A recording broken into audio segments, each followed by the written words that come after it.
Okay, hello everyone. Look, it's Oh, about 1:30. I'm going to take the bull by the horns and begin. Look, it's 1:29, so we'll do some frivolous gathering. I am assuming I'm going to start at 1:30. We are already being recorded, so again, welcome everyone. Host has spotlighted you. Wonderful. It's love to be spotlit. We're going to be, as you all know, we're here to discuss one paragraph of Swedenborg. Before we begin, we're going to gather together in silence and a very short prayer. Okay? So let us be in a state of prayer.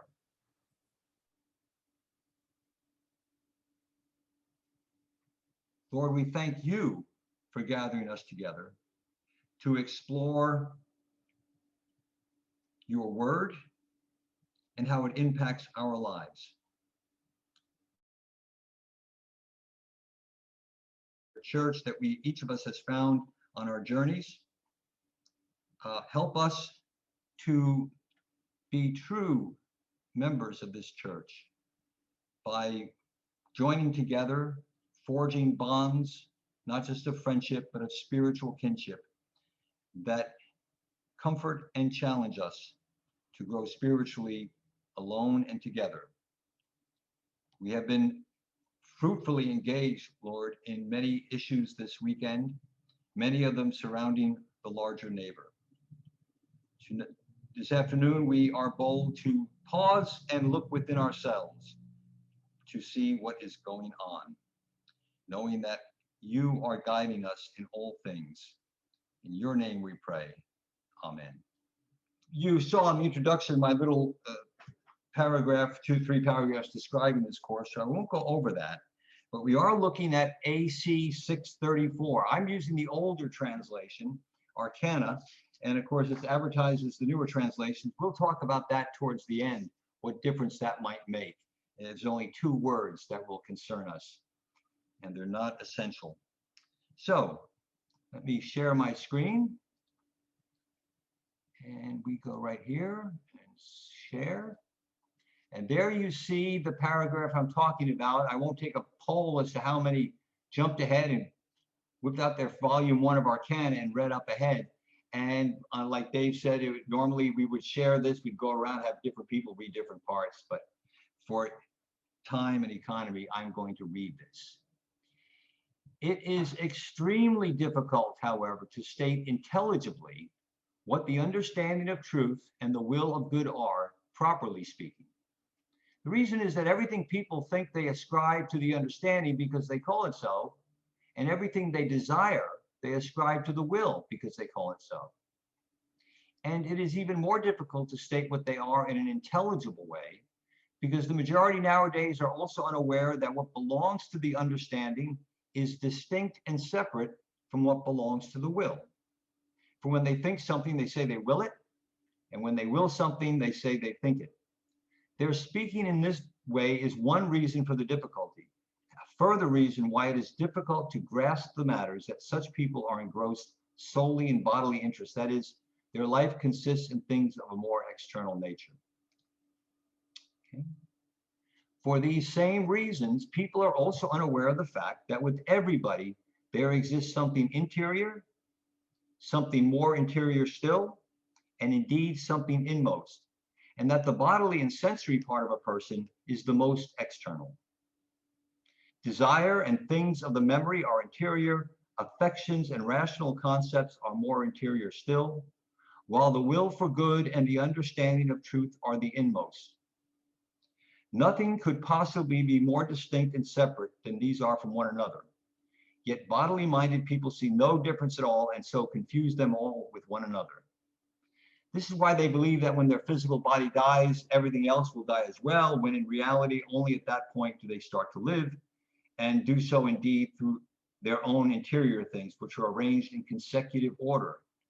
Unless a person's interior things were distinct and separate in this way and arranged consecutively, people could not possibly be spirits, angelic spirits, or angels in the next life, all of whom differ in this way from one another according to things that are interior.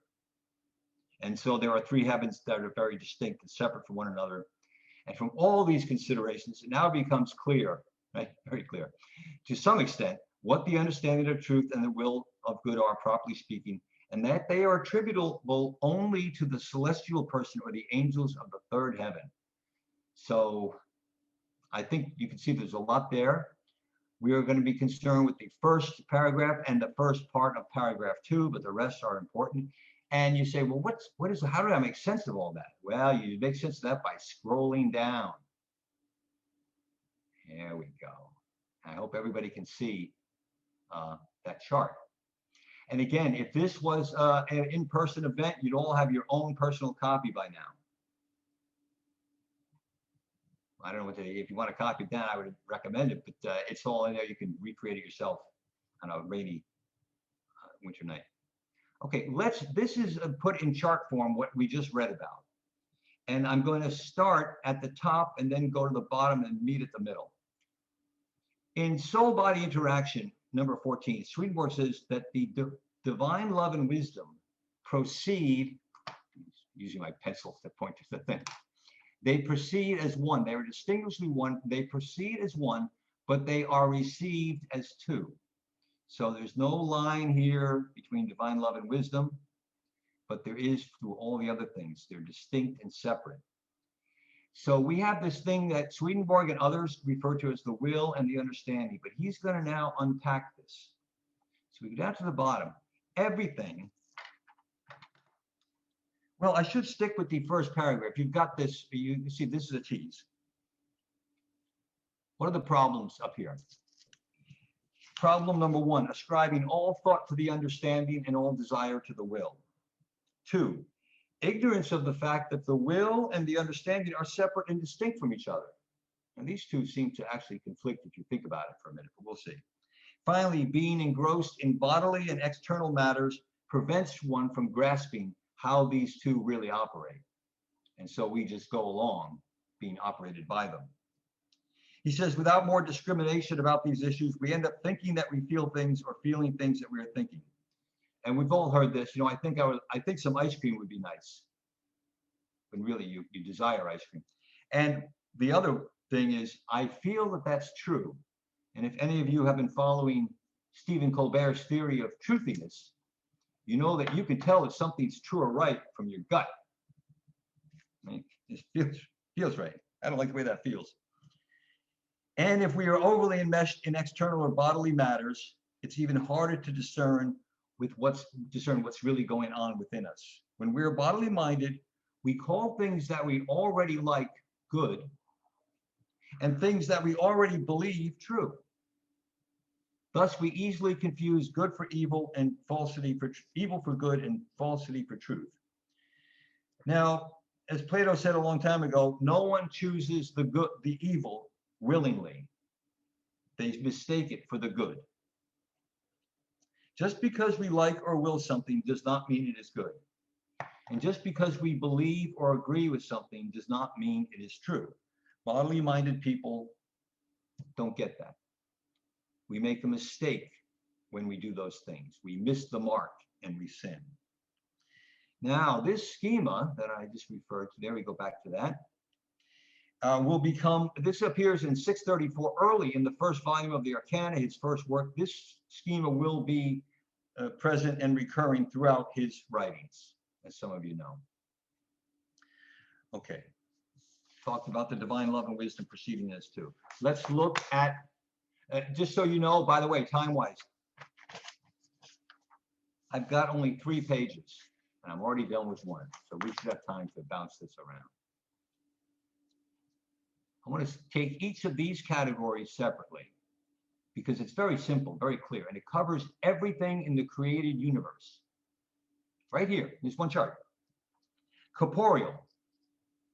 This is the natural world in which all things that exist in nature have a body. Mineral, vegetable, animal, and human. From the littlest atom to the biggest star. Now, don't ask me about black holes. They don't seem to have a body. But everything we interact with all the time has a body, and some of those bodies have sensual abilities. And these would include a very few plants. I'm thinking of the Venus flytrap, and I know a lot of people believe that tomatoes scream when you cut them, but I don't know if they know that, even though they believe it. So most animals, some plants, most animals, and humans. So there we are. We share with both of these with nature. Now we come up to desire. Notice I'm going in this that's not working, zigzag motion, where the will is always leading. We start with the body, senses develop, and stimulus response sense. We come to desire. Now here, most animals have desire and even emotions, and memory, a form of memory. And of course, humans have both of these as well. And now, according to Swedenborg, I'm not going to talk about whether your pets go to heaven, maybe a rhinoceros. Up here we have affections. These are these natural level of the mind connected to the body. Here, the spiritual, more interior level of the mind develops affections and rationality. And these, according to Swedenborg, are only found in human beings. Then there is a final level, which is often not realized in most human beings, but some, and that is a will for good and an understanding of truth. This is the inmost or celestial level of life. Okay? And now if I really knew how to work these tables, I would make this line kind of a bold face, because that you don't want to get those confused. So we got 4 levels going, 3 levels in the mind and 1 in the body, which correspond. Okay, now let's just take it from the human perspective. Level 1, we each have a body and senses that connect us to the outer natural world, stimulus response. Here we are very similar to the world of nature. You say, I feel like I'm just one with nature. What's all this God talk? Well, yeah, you are one with nature. And there's a lot of God talk. On level 2, desire and memory. And here we encounter mental states, not just physical states. And we talk about the familiar, the routine, nostalgia and regret regarding the past. This is a narrow focus and very much a reactive attitude towards life, characteristic of bodily minded people. This is the natural self, as it says. Here we are not much different from the animals. Here we're not really different at all. Here we're just a little bit different. And this level concerns what was. I wish I could have written these things in, but I apologize, I can't. That I consider this level to deal with desire and memory, things from the past, what was, and focuses largely on love of the self. Now we're going to move to level 3, which is the second level of the mind, affections and rationality. Affections, I'm defining as desire made more conscious, intentional, and consistent. And that is because it is quickly paired with or gives rise to rationality and reason, which considers the bigger picture of our lives. This gives us a wider focus than just what we did yesterday and how we want to repeat it in a better way today. Affection and rationality characterize spiritually minded people, or what I'm calling for now, and I didn't write it down, natural spiritual people, a kind of a blend of the natural and spiritual self. And this level of spiritual is concerned with what is, and leads us into love of the neighbor, away from love of the self into love of the neighbor. And that's sort of my add-on to this chart. And finally, to move to evolve or grow into the highest or third level is to go to a level where the proprium becomes fully quieted and in conformity with God's will. This is the widest focus we could have. This is the heavenly or celestial minded person, the spiritual self. And here we are very different from the animals. In fact, here we finally become fully human. Here is where we look to what will be and to finally forge a genuine love of God. Okay. So, as I said, these four boxes, Swedenborg, let me see, Swedenborg gives us a picture not only of every created thing in the universe, but a very clear but distinct understanding or take on the human mind. And he made a big deal in our paragraph.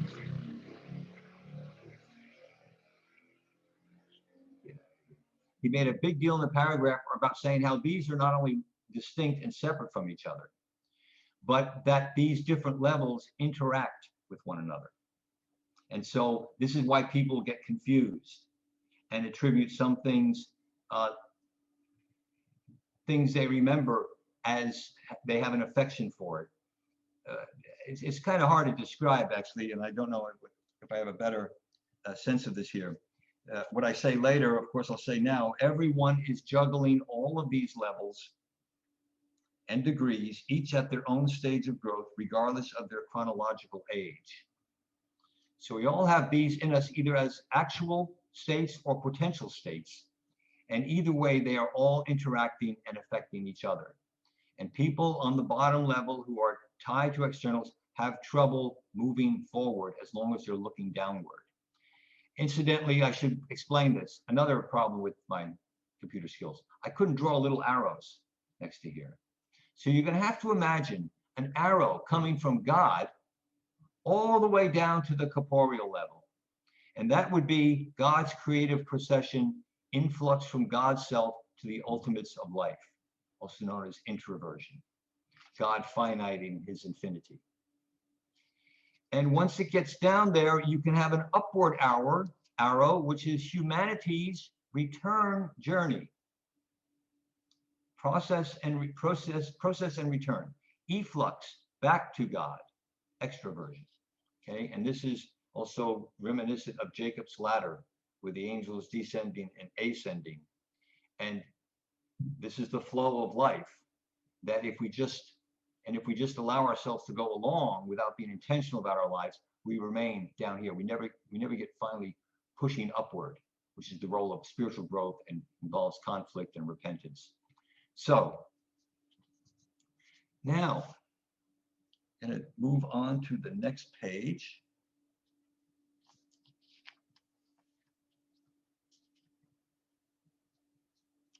And what we're going to do is we're going to go down here. I'm going too fast. My next section, my next point is that we spend most of our times in this middle zone called the spiritual. Because here in the church, we're always preaching to the choir. And I know that you have all given great thought to not wanting to be a bodily minded person, just doing a better job at being an animal, you know, good food, comfortable sleep. And then, you know, what's next? You know, let's take a rest and go at it again. You've all been making an effort to develop not just desire, but to qualify those desires into affections, to make choices between what you desire, and to use your rationality in choosing things, not just your memory or what you think is right. You know how to critically think and think things through and look more deeply into matters. But it turns out that this level of rationality is very tricky. And this is where most of us get up to natural reason, and that's enough, you know.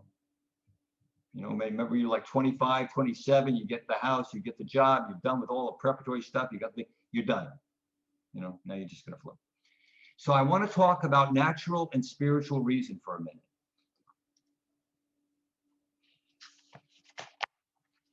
In Arcana, starting in 1945, great year, and moving forward quite a few paragraphs, I really recommend that section. Swedenborg talks about the symbolism of Ishmael and Isaac. And some of you know this, but for those of you who don't, I'm going to go through it. Ishmael represents what he calls natural reason. And he's represented by a donkey. He's called the wild ass man. I always wanted that nickname, never worked. And this is a great tool for making sense of the externals of life, the corporeal and the sensual, dealing with our desires and memories, trying to find balance and stability from natural reason. Isaac represents what he calls spiritual reason, and he's represented by a horse, not a donkey. And this is how you make sense of internals, the stuff above that. So he describes Ishmael, or rather, he describes natural reason. Natural reason represents what we now call dualistic thinking. It's natural reason or rational truth, which is truth separated from goodness and charity and mercy and compassion. A person who is rooted in natural reason is, quote, a morose person, will bear nothing, is against all, regards everybody as being in falsity, is ready to rebuke and chastise, and to punish, has no pity, and does not apply himself to others and study to bend their minds, for he looks at everything from truth and at nothing from good. Okay? And again, we think about some of the conversations we've been having. Can't make this smaller, just a moment. Okay.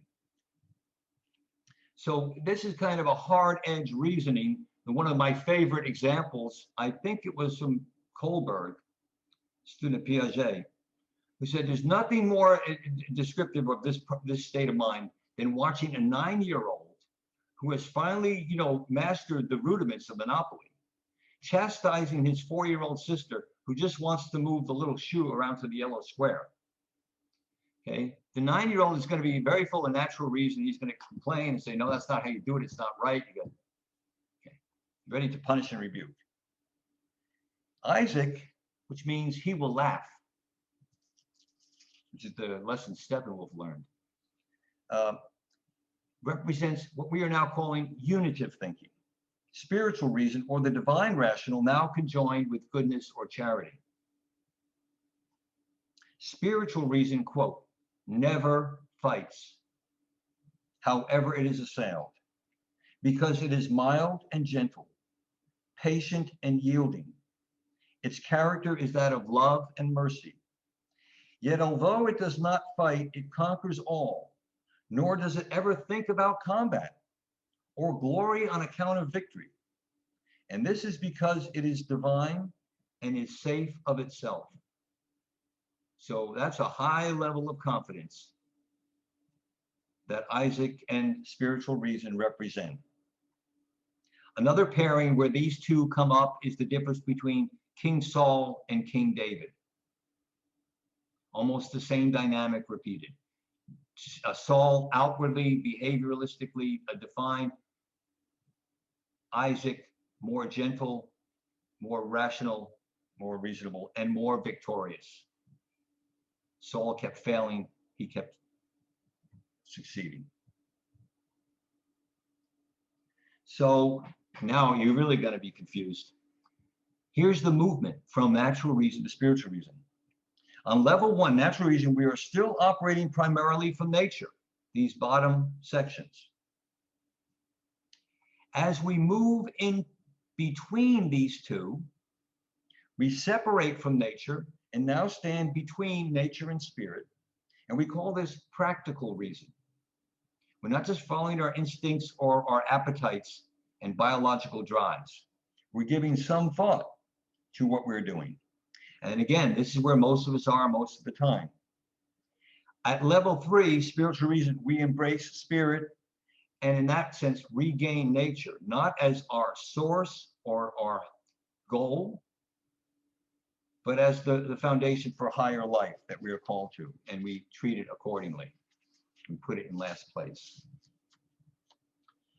And thus, I'm going to suggest that there are, whether you go with these 3 levels in here or these 3 levels here, let's go these 3 big levels back here. I'm also going to suggest that these define the 3 levels of temptation that we all are subject to. On the level of the natural, this is our struggle with the world. and anything to do with the body. So illness, violence, and war. Up here on the spiritual level, struggles with our neighbor. Maybe war is more appropriately placed there. On this level, we struggle or get into temptation struggles with the neighbor. And here we struggle with God and the proprium. So each level starts out, we practice on the one level so that we can move to the next level, which is a little bit more complicated and requires a little bit more of us. Okay. Now, as I said, there's only 3 levels. Most of us make it up here pretty quickly, which is, by the way, the story of Adam and Noah, the most ancient in the ancient church, takes up about 12 pages in an average Bible. This section here is more like the bulk of the Old Testament, where we spend most of our time, right? Before we get up to higher levels that the New Testament invites us to. So both in terms of the length of the Bible and the amount of time each of us spends in this middle area, it's a long time. Now, as I said in my thing, this has helped me to be empathetic with other people. You wouldn't know it, but I'm always trying to keep this in mind and remember that everyone, as I said, is juggling all of these levels and degrees, each at their own stage of growth, regardless of their chronological age. And you never know when a desire or a memory will kick itself up and just really shatter, what's going on and set you off. So you have to regain your balance and figure out who you are and why you're here. And of course, corporeal and sensual matters and even natural reason and certain affections can do that. Finally, he says, the understanding of truth and the will for good, 3rd level, are attributable only to the celestial person or angels of the 3rd heaven. So the 3 levels of mind also determine our place in the 3 heavens. And in case that sounds like a hierarchy, because we're all upset about hierarchies these days, although we saw that great cartoon of the kids at the baseball field and the difference between equality and equity. And don't worry, if you don't want to go to spiritual or celestial heaven, you won't have to. You wouldn't like it there anyway. Don't think one is better than the other. Okay. So now going back to this imaginary arrow, or put in some new arrows, I ask, what drags us down in life? Here are some answers that I came up with. Proprium, wealth, status, reputation, rationalization, justification, and judgmental attitude towards others. Fear, anger, ignorance, pride, and prejudice. Bodily things. They're all part of our lives. Do we let them drag us down? Or do we get into this middle pivotal position that can see downwardly and upwardly? What lifts us upward? Not the program, the Lord. Divine love and wisdom. Get this litany. Providence and permission. Freedom and rationality. Revelation and doctrine. Confession and repentance. Compassion and forgiveness. Temptation and reformation. Victory and regeneration. Heavenly things. So if we're starting there, we can be drawn downward or we can be drawn upward. And so, oh my goodness. You know what? I'm going to have to open another document here very, very quickly. Unpacking chart, unpacking. This will be worth it.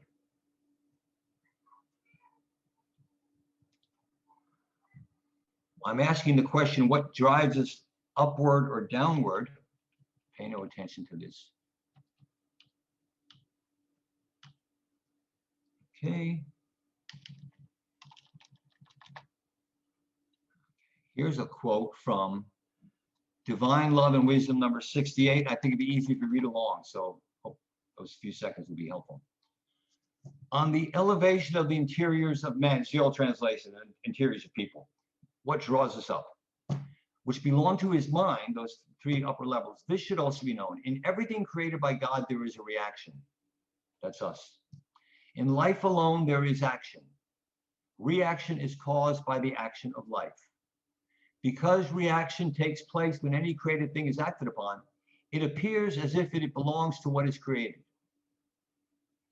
Thus, in people, it appears as if the reaction were theirs because they have no other feeling that their life is theirs, when yet they are only a recipient of life. From this cause it is that people, by reason of their hereditary evil, react against God.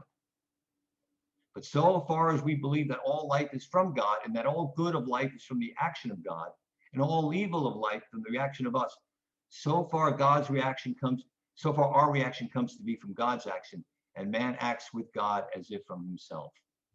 The equilibrium of all things is from action and simultaneous reaction. And in equilibrium, everything must be. And get this. These things have been said, lest man believe that he himself ascends toward God from himself and not from the Lord. So all this work we're doing on spiritual growth, we're not doing it. We're allowing it to occur within us. And the example of heliotropism, that's the sunflower and the other plants that follow the sun. And the little kid says, hey, Mom, how's that flower know to keep its eye on the sun? And of course, the flower is doing no such thing. If there's no sun, that flower wouldn't turn. Okay, so we go back to, what is this? What is on top of my thing here?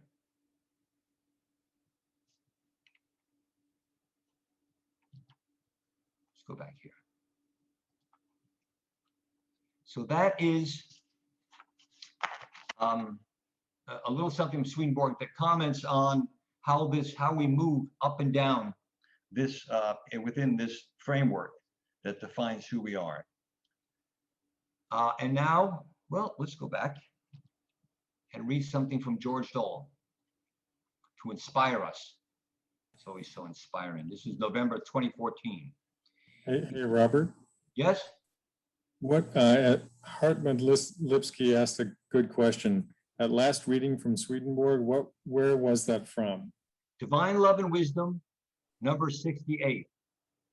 And I must confess, I'm having a dog of a time finding where the questions are. Okay. Okay, I'm getting something. I'm going to be closing very soon. Okay, so hold on for anything more. But here's some words from George Dole.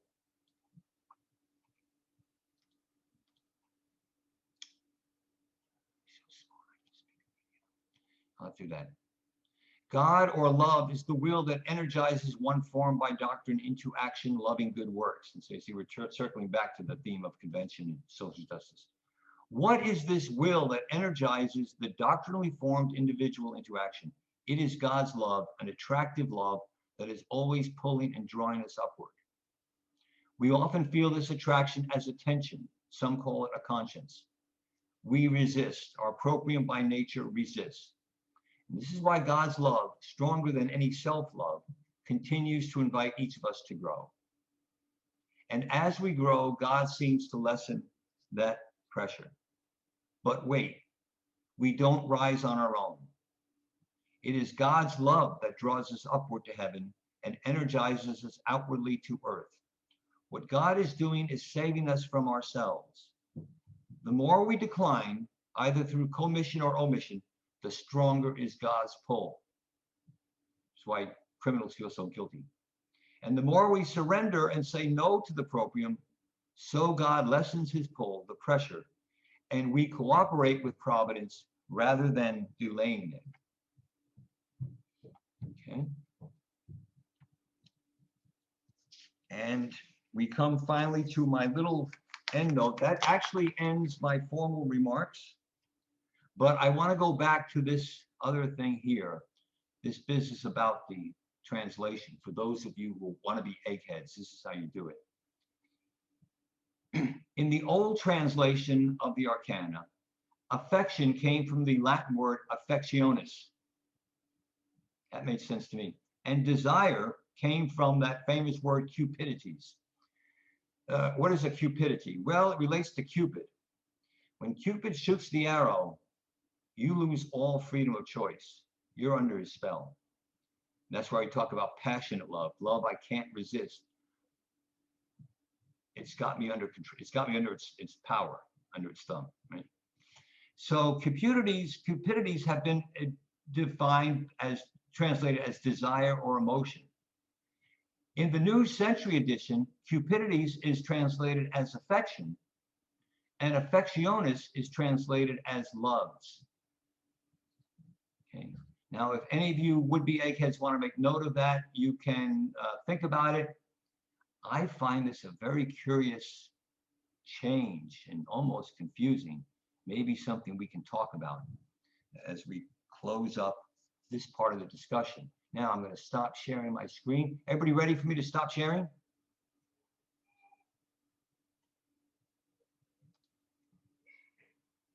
I think you can unmute.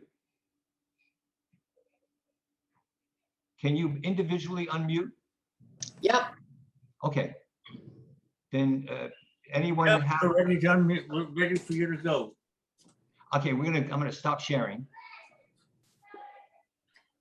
And I see, oh, great, it's not too bad. Just two things in the chat. Let me check these. Hi. Hello? Hello, I see one message in the chat. What writing was this? And I guess we got the answer. ELW. Okay, instead of me responding to chats, how many people we got? We have 35. Robert. This is Gladys. Okay. Hi. I wanted to say something about how did you say it? Affections and loves. Yes. If you look at least in the English, affections is something you're affected by. Mm-hmm. All right. But love can start from the interior and be like initial motivations. I So understand. the energy dynamic is different.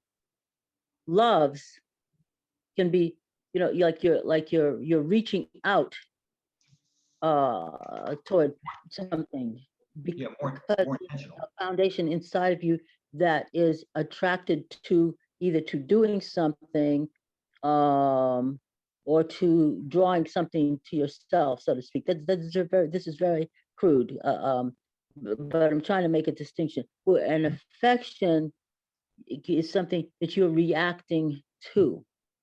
Mm-hmm. Does that make any sense to you? Yeah, it does, and I really appreciate that fine distinction there, because I'm realizing that affection can have different connotations. And that's obviously that's the direction I was taken in. That affection is a little bit more focused and intentional, and maybe born from repeated desire or something you now know that you are choosing. But as you say, it's still affecting us outwardly, and we're somewhat passive in light of affections. But I'm still stuck there because the Latin is affectionis. And are you suggesting that the Latin affectionis is really, really distinct from the English affections? I'm not absolutely sure, because my Latin is so rusty and also minimal. I'm not sure I could parse it out that way. But I realized one time I was looking at these things, and that's what came to me. What you are affected by. You're affected by something that touches your sensory sensory apparatus, if you will. And it's like, oh, if that causes delight, then it's an affection. You're affected by it with see, here's where the crossover comes in. You're affected by it in a way that you're attracted to it. But a love can be something that it's something from within that causes you to reach out in a particular way. Yeah, no, I hear what you're saying, and the only thing it reminds me is of how complicated this chart actually is once you get into it, and how fluid these different areas, different types of will, and different understanding really are. because Right. So you're blending. if I can just say one more thing. Well, if we, you know the old drama thing. Well, if you're going to play a character in a play, and you say, "Well, what's your motivation?" Right? Okay. So my association with the meaning of love has to do with there's certain innate motivations that we are born with, Mhm. and to function from one of those is to function from your love, Mm. which is different from reacting to something that touches your senses and gives you some delight or whatever, Right, or something like that. As I said, on the lower levels, we're still like animals in terms of stimulus response, Mm-hmm. and it's moving out of that and becoming more internally intentional. That is our Mm-hmm. goal. So Mm-hmm. I'm glad I complicated this because I could have just left this out and we would all been fine. But actually, I'm very glad for your contribution because I need to go back and, as always, rethink what I'm doing. I see Trevor has his hand up. Your Yeah, excuse. I want to say that I think we really need to trust our translators on those words because words change meaning. And back when that was translated, it may very well have been accurate, but now the Latin hasn't changed, but the English has. And our word affection may not be anywhere near what the Latin affectione is. So I think we really need to trust our translators that they're doing a good job, and there really is a difference, and they're trying to translate the meaning of the word. And our word affection came from that word, but it doesn't mean the same thing anymore. Well, that's another helpful point. And thank you. Thank you. This F. Bob, I think we get into a little bit of semantics. Because you can also look up affectionate. It's a feeling of liking and caring for someone or something. Thank you. It's semantics. Is Yeah. Well, not about any discussion. Yeah. Thank you, Bob, for that other viewpoint. What it reminds me is the overall point I was trying to make when I started with was that we need to be very careful and more thoughtful when we think about what we value and what we believe and hold to be true and why. Because this really is a complex dance, as I called it, between the feelings and thoughts and the will and the emotion at these different levels, which can all interact and go up and down like elevators. So there was really, I would want to resist coming up with a final answer or a permanent solution to this issue. So this is how, now we just do this and we'll just go right up the ladder. No. And I appreciate this reminder that things are fluid and we need to always be critically thinking about what's happening to us right now. Because as just like the language that Trevor pointed out, the English words, our understanding of things changes from day to day and from stage to stage. So thank you for that. I got a question, Robert. Okay. So with that upper celestial level in us, where the will and understanding is being activated and engaged,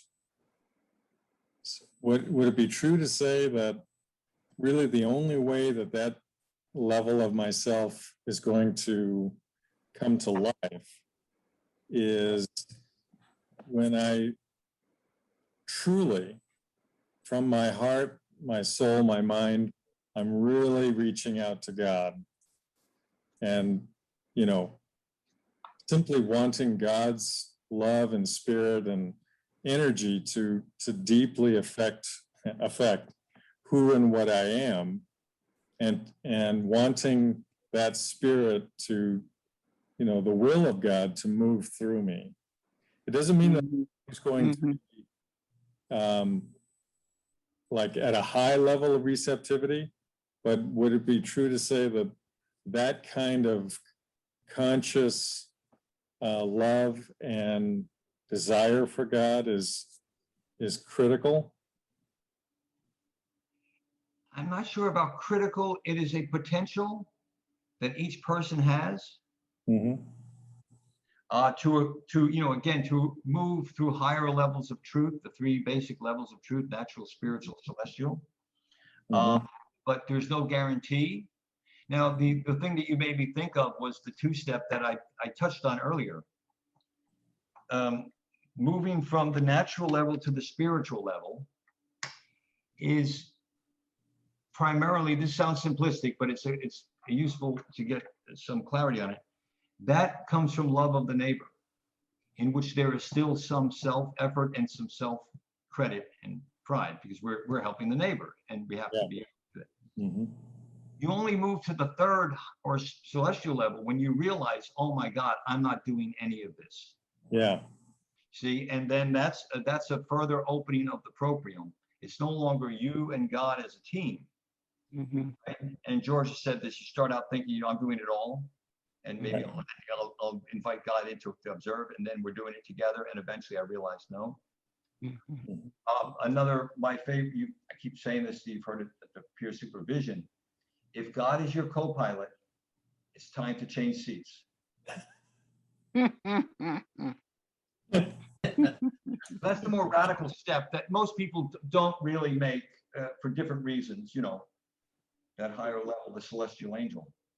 yeah, yeah. But this, what you shared, really, it triggers in me, and you've been expressing it as well. That when I'm really starting to get the truth, so to speak, the spiritual level of life. Even though God, of course, has to give me my own proprium, my own desires, my own free will and ability to reason, ultimately, it's because of what you were reading about how God is really always the active force that's pulling us up. Mm-hmm. In reality, I don't deserve any credit. Mhm. Even though it feels like I'm making all these choices, and I am, but in reality, like you were saying, it's really the Lord. Well, this may be too simplistic, but what we're really getting is the chance to experience Yeah, making that choice and feeling what it's like to be God. yeah, And whenever we mistake that feeling for the reality, again, when the father puts the 4-year-old on the little pony and holds on to him while they walk along, that kid, as far as he knows, he's on the pony. He's riding a horse. And there we are. In fact, in some of my counseling, so I'm going to get to Lyle very quickly. In some of my counseling sessions with the couples getting married, we end up talking about covenantal love, and I use the image of maternal love as just so much a microcosm, but a genuine reflection of God's love for us. And I think about it, and I even say this to some people, say, when you think about it, the mother's at this point is very competent. She can drive a car, hold down a job, give birth, cook meals, right? Do a number of things. What can the baby do? Absolutely nothing. Okay, who's serving who? The mother is serving the baby. The baby's like a little royalty. Everything's done for him. This is how God loves us. yeah. And the other thing the mother thinks is this kid can do no wrong, and whatever it wants is going to get it. This is how God loves us. Right. And where's the baby? Never mind. And There's another, I'm sorry. there's another piece to that too, because the Lord makes the baby serve a use to the mother. And when the mother is nursing the baby, the process of the nursing is doing something restorative for the mother to bring the mother's body and what have you back into an earlier equilibrium before the baby was in the womb. So there's a cycle there, and the baby has no idea that it's serving the mother at all, but yet and still in its helplessness, the Lord has provided that the baby's need is actually serving the mother while the mother is serving the child. So there's another dimension. I don't know if it's been mentioned, but that's another aspect to the what do you call it? The interworking of the interworking of things of use. Mutual and reciprocal. Everything Yes. serves. Yes. Thank you. Yes. Thank you, Gladys. Yes. Yes. Lon Elmer's been trying to get in. Yeah, while looking at the charts that you had, I was reminded of excuse me, I was reminded of the chakras. Going from the bottom up is earth, water, air, oh God, I forgot, fire, air, and ether. So when you talk about the natural in the earth, okay, that's the earth chakra. Yeah. Reproduction is the earth chakra. The emotions is the water chakra. And and the energy keeps going up. And chakras are spinning bodies, and in their activity, one energy flow goes upward and the other flow goes downward. Mhm. Yeah, Mutual and reciprocal. Thank you. sure, anytime. Now, I'm conscious of the time. I think we're supposed to go to 2:20, which we're at. Does anyone know if that's the, or do we just keep going to 2? Oh, and I think you need to take a break because another mini course is coming up. That's correct. So, My mini course is after this, and I just need to make sure that my PowerPoint is working before it starts. okay, well, you don't need to go on. If are there any other questions? I can't see everybody, so you have to speak up if you have a question. And if not, It was very enjoyable, Robert. I well, thank you. Thank you. You're very Yes. welcome. I'm glad I could offer something here. I hope you're enjoying convention and the next mini course and all of that. We're almost through this thing. But again, I thank you so much for letting me share this with you, because this is the kind of thing that keeps me up at night. Thank you, Robert. Thank you, Robert. Very helpful. You're welcome. Very helpful. Robert. Thank you. Thanks a lot. Take care. See you all Robert. later.